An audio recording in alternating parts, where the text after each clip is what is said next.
has run to third. Monbay draws away for Ricky May. Will take the 2-year-old Ruby in great fashion. Home for second. So Monbay at his dominant best. We didn't know then what we do now, clearly, because he's not only gone on with it, he is the best trotter, arguably, in Australasia, and he'll get a chance to rubber stamp that again on Saturday. But the Mitre 10, it is the 2-year-old Ruby, and here's the market for it. Heavyweight Hero's significant mover, 26 is into 16. Enhines drifted off the back of his gallop at the workouts on Saturday. Habibi Inter, another one to drift and one to come in, of course, now with the All-Stars, is Custodian. Let's have a look at the speed map, although in a 2-year-old trot, if there is one, and these are only indicative, Craig, to be thrown up in the air, this is more than likely to be. Yeah, this is a tricky race to analyse because I think half of these may have a gallop early on, Greg. That's what's happened in previous duels. But on their form at this stage, you'd say Custodian's early leader. Has been in its last 2 starts. Habibi Inter can get off the gate. Heavyweight Heroes, okay off the gate. Inghine, if the right one turned up, would be on the speed as well. So, yeah, tricky race to analyse. Let's have a look at Inghine here, Michael. On a day where it was pretty windy, he was drawn awkwardly, but what he did to this field sent alarm bells to all other connections. If he does this, if he trots smoothly and behaves himself, he'll just win. I mean, look at this. This is only 2 weeks ago. He's just smashed them. He came from an enormous way back. The reason he's drifted is $1.18 was silly, and secondly, he galloped at the workouts on Saturday and galloped badly. He completely lost his rag. The good news is we spoke to Greg Hope this morning. We appreciate him getting hold of us. He wanted the punters to know he worked the horse behind the mobile this morning at Cambridge. Under check on, said trotted off the gate beautifully. Couldn't be happier. With that confidence boost, let's not forget too, when the horse galloped on Saturday at the workouts, Greg was driving him. Greg's not a professional driver. That's not his job. Great trainer. Ricky May's driving this week. 2,600 wins. I think he'll be fine. He might not lead. Here he is once he did get trotting the other day, Greg. I thought he trotted very smoothly. He looked at home. He should win this. Custodian's probably the safer bet, but after talking to Greg this morning, I'm a lot more comfortable with Inghine, giving them a great chance at the double. Yeah, last quarter here, Craig, in 28-7. It appears, and looking at some of the bets that have been placed on him as well, that he's his own worst enemy and that's the only way he can get beaten. Is that how you see it? Yeah, it is. I think if he gets beat, he'll beat himself. Simple as that, Greg. On his performance 2 weeks ago, as Michael alluded to, Custodian sat in the trail. Now, Mark Purdon's a genius, but he'll have to improve that horse 4 lengths in the space of 2 weeks. I think he'll be the first horse to the market peg, so it puts him in the right spot, but very hard to tip against the favourite, and I think if he trots, even if he has to sit parked out, he'll win this race. Okay, Michael, how do we therefore play the 2-year-old Ruby? I can't tip $1.40 chance, Greg. I can't do it unless I'm absolutely convinced he'll trot all the way. So I'm going Custodian because I think he can trot to the marker pegs, but I'm going him each way.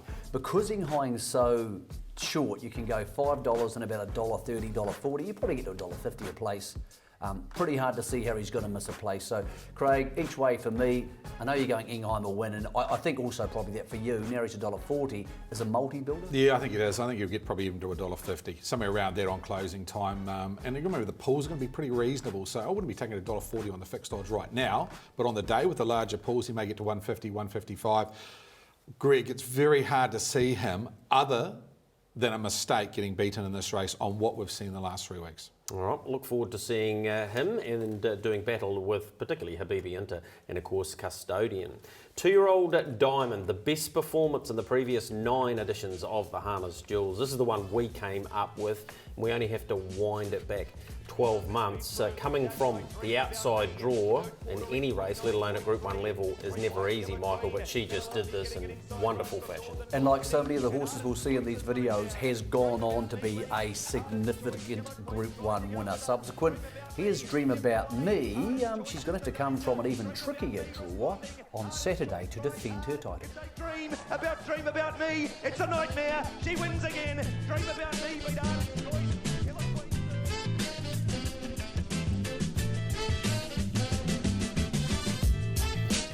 yeah, we could see how much she had to work there. She's alongside Louisiana Belle Midford, and of course Arden's Choice, who's been placed in behind her in both the Nevelier and Oaks, was pretty brave.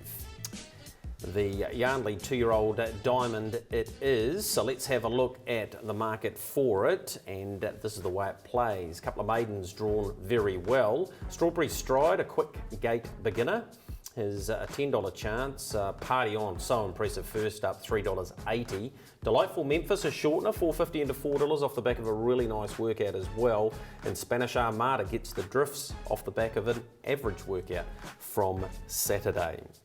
Let's have a look at the speed map though, Craig, and early speed coming from runners 3 and 4. Yeah, well, Strawberry Stride's been crying out for a draw and got it last start after drawing 2 second-row draws and went forward. I can see her finding the front first of the market pegs. Party On will come with her on the way that she got out of the gate at the workouts on the weekend.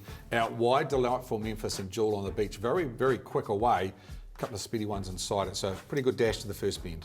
Let's have a look at Spanish Armada, Michael. She's been in such dominant form. This is, of course, in the 2-year-old sales final with PGG Rights. And Delightful Memphis got close enough, though. She did. She's had the right draws in a couple of these races, but even when she didn't, she was outstanding, winning.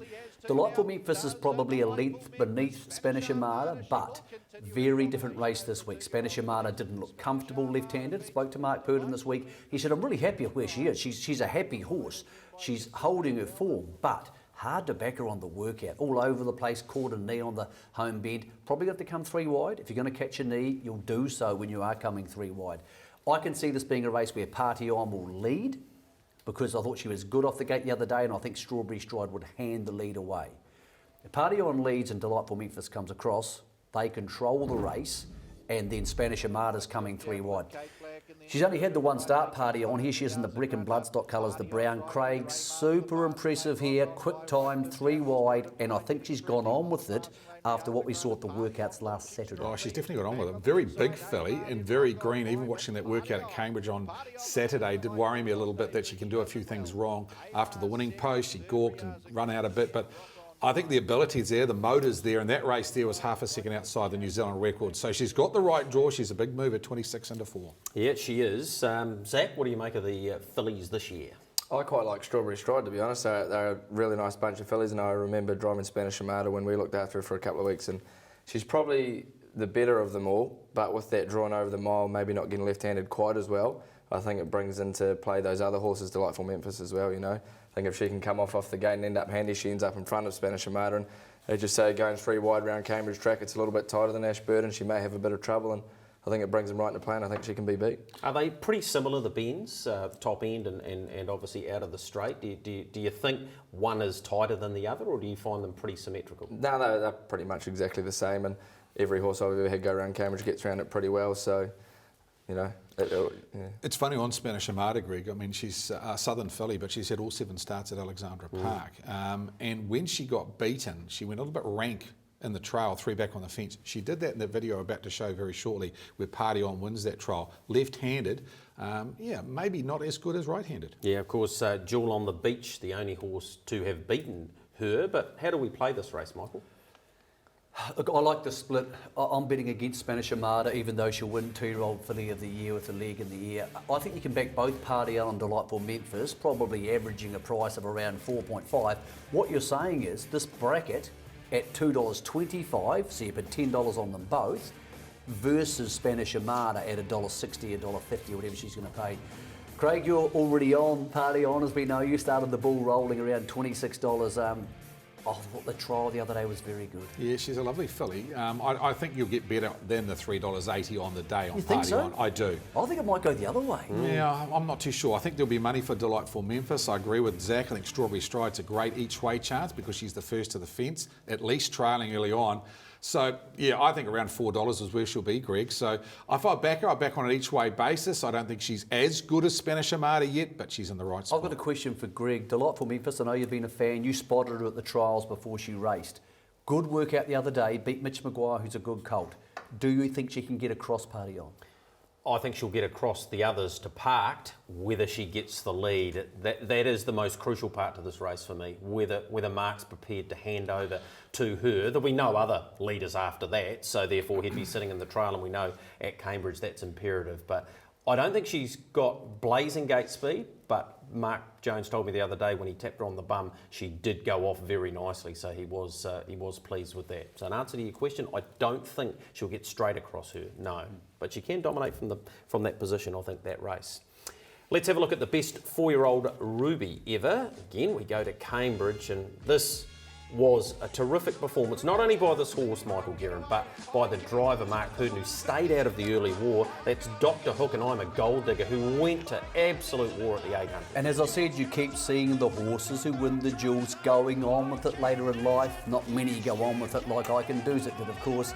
2 Row Cups, blah, blah, blah. He's won everything. A great horse and a great hometown victory, of course. He was bred by the Breckens, and they live not too far from Cambridge, or there's farms not too far from Cambridge. So, Harness Jewels, fellas, over the years, the colours, the yellow colours, have been very advantageous. You could do worse than just back those on Saturday. Yep, you're not wrong there, Michael. Let's have a look at this year's edition of the Ruby, and Mombay, we mentioned him in the 2-year-old section 2 years ago. He was too strong. He drifts out to $1.16. Mind you, Sunny Ruby's got the drifts as well, $4 out to $4.40. Those two went to war in last year's edition, and Sunny Ruby had the wood on him.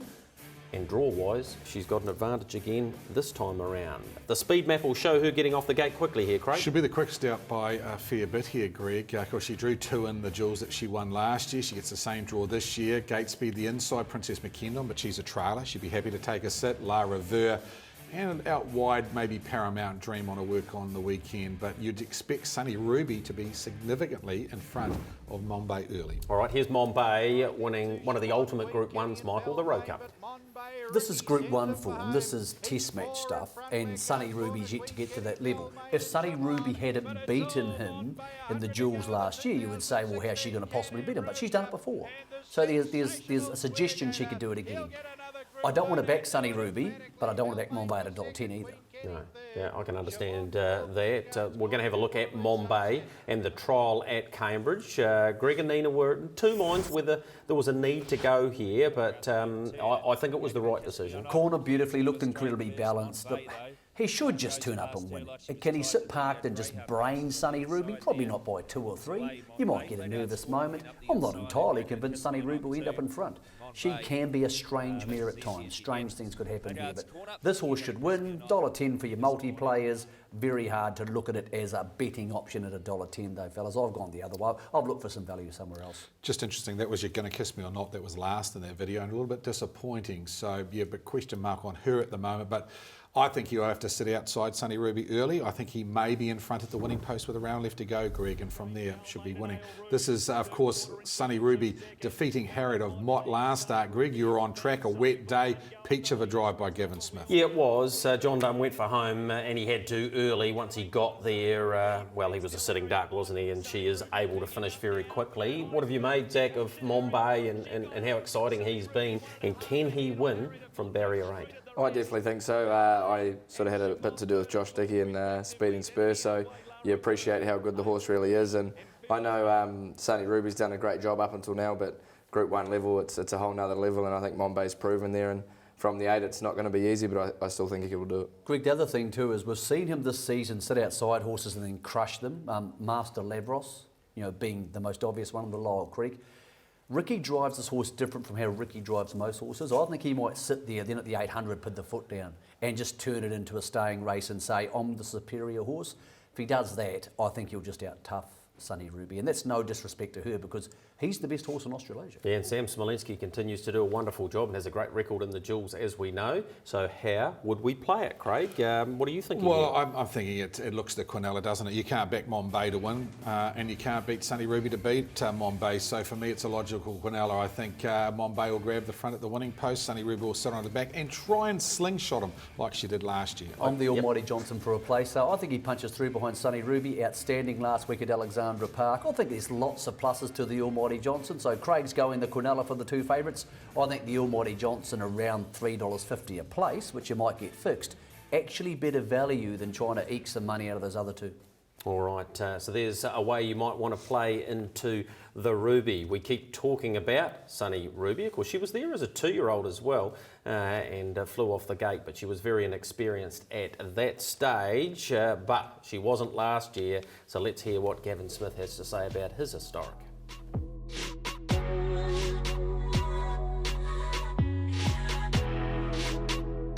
For her to come out and probably do it when it was unexpected. There'd been a bit of a cloud over, and obviously had 2 stars and Speeding Spur and Mombay to battle with. So yeah, to surprise like that, it's probably more exciting than when it's expected when you're on one of the better ones. So to do it for good friends and Sam and Marie, it was a real thrill. Sunny Ruby's going to lead from Sunny Beat, and Prince Fearless is running third. Starlight Starbright lands the trail from Petite One, and then Mombay. 2 lengths to One Yankee Hall and 2 lengths to Great Things Happen from BD Love. And then Springbank Eden over on the inside, 5 lengths to Speeding Spur. I spent a bit of time with Sam and Marie after the races, so we had a bit of a buzz going on, and probably walked and skipped a little bit away, but no, it was a good day and one we still remember fondly. Sunny Ruby baying for the passing lane. Monbay and Prince Fearless, little between them. Sunny Ruby coming across wheels. Monbay leads, put about a half a length on Prince Fearless. Then Sunny Ruby, Monbay in front. Sunny Ruby coming. Monbay, Sunny Ruby. It's Royal Aspirations for Fred Fletcher all over again.